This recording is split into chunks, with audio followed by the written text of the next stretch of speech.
اس طرح سے پروگرام کے آغاز میں بات کی کہ نئے اسلامی سال 1446 ہجری کا آغاز ہو چکا ہے اور آج یکم محرم الحرام ہے۔ مسلمانان اسلام کے لیے نئے اسلامی سال کا جو آغاز ہے انتہائی عظیم قربانیوں کا پیغمبر ہے۔ نئے اسلامی سال کا آغاز ہو تو اور معجم میں جہاں کہیں بھی مسلمان آباد ہونے حقیقی معنوں میں ہجری سال نو کے آغاز پر خوشی ہوتی ہے، کیونکہ تاریخ اسلام کا تمام تر سرمایہ انہی قمری مہینوں اور ہجری تاریخ سے ہی وابستہ ہے، اور محرم الحرام اسلامی اعتبار سے انتہائی اہم مہینہ ہے اور اسلامی سال کا پہلا مہینہ محرم الحرام ہے۔ اللہ رب العزت نے سال کے 12 مہینوں میں مختلف دنوں اور راتوں کی خاص فضیلت اور اہمیت بیان کی ہے، ان کی خاص برکات اور خصوصیات بیان فرمائی ہیں۔ آج ہم بات کریں گے کہ محرم میں کس چیز کا درس جو ہے وہ محرم ہمیں کس چیز کا درس دیتا ہے اور اس کی کیا فضیلت ہے۔ بالکل، اور نئے اسلامی سال کے حوالے سے بھی بات کریں گے کہ کون سے ایسے اعمال ہیں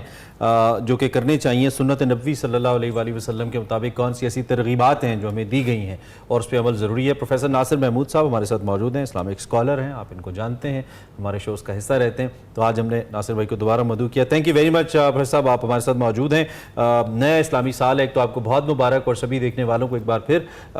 ہمیں بتائیے کیا لوازمات ہیں نئے سال کو لے کر، محرم الحرام کو لے کر۔ ایک تو اس کو ہم غم سے موسوم کرتے ہیں جہاں پہ اہل بیت کا ذکر آتا ہے، بلا شبہ اس میں کوئی شک نہیں ہے، لیکن دوسری جانب ہمارے لیے بطور نیا اسلامی سال ایک نئی اپرچونٹیز، نئی پلاننگز کا باعث بھی یہ بنتا ہے۔ تو نبی کریم صلی اللہ علیہ وآلہ وسلم نے کیا ترغیب دی ہے حدیث کے مطابق نئے سال کو لے کر؟ بسم اللہ الرحمن الرحیم۔ جزاک اللہ، اللہ تعالیٰ آپ کو خوش رکھے۔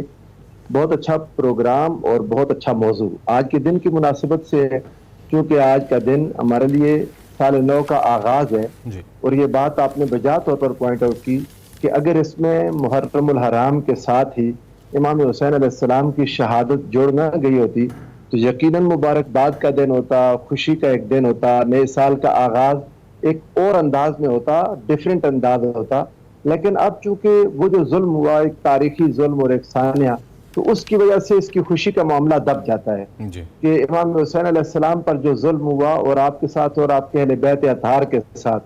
اور وہ قربانی کا جب تذکرہ آ جاتا ہے ذہن میں، حضور سرور دو عالم صلی اللہ علیہ وآلہ وسلم کی اپنی وہ یاداشتیں جو اس کے ساتھ جڑی ہوئی تھیں کہ آقا علیہ السلام نے اس کے آنے سے پہلے،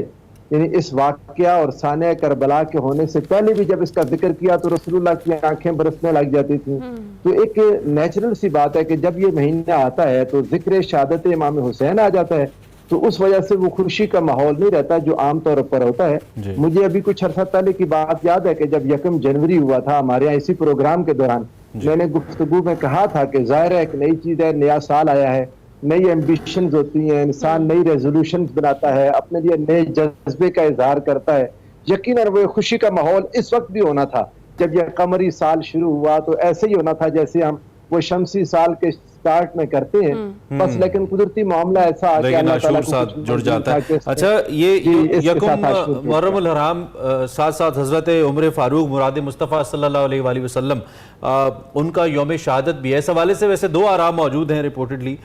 کہ شاید ان کی جو ذی الحج کا آخری دن ہے وہ ان کا یوم شہادت ہے، یہ یکم محرم ہے، لیکن عمومی طور پہ یکم محرم کو ہی ہم اس پہ بات کرتے ہیں۔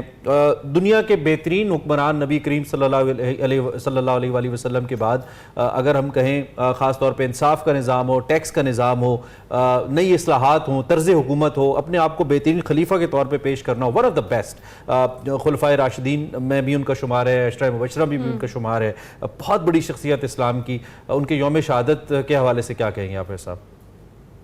کوئی شک نہیں اس میں کہ سیدنا فاروق اعظم رضی اللہ تعالیٰ عنہ نے اسلام کی تاریخ اور انسانیت کی تاریخ، بلکہ میں کہوں ان جیسے دوسری مثال نہیں پیش کر سکا ان کے بعد۔ ٹوٹل کوالٹی مینجمنٹ جو آپ نے عطا کی، جو نظم و ضبط عطا کیا، جو اسلامی تاریخ کے عروج کا کمال آپ یوں کہہ لیں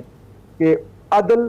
اور انصاف اور قانون کی حکمرانی جو آپ نے قائم کر دی اور جو مثالیں پیش کر دیں، وہ آج تک ہم دوبارہ اس کو پیش نہیں کر سکے۔ حضرت سیدنا فاروق اعظم رضی اللہ تعالیٰ عنہ، اور بجا طور پر آپ نے کہا کہ اس میں دو اقوال 26 ذی الحج کے قول پر زیادہ محدثین اور اصحاب سیر کا اتفاق ہے، اور بعض میں یکم کہا، اردو دان طبقہ بہرحال زیادہ ہمارے ہاں یکم محرم الحرام پر ذکر کرنے لگ گیا، تو ہمیں تو سیدنا فاروق اعظم کے ذکر سے غرض ہے، وہ 26 کو ہو یا یکم کو، ہم بہرحال خوش ہیں کہ ان کا ذکر ہونا چاہیے، لیکن ان کی شہادت بھی اسلام کے لیے سانحات میں سے ایک اتنا عظیم سانحہ ہے کہ اس کے بعد دوبارہ ان کی مثال نہیں آ سکی، اور آج تک مستشرقین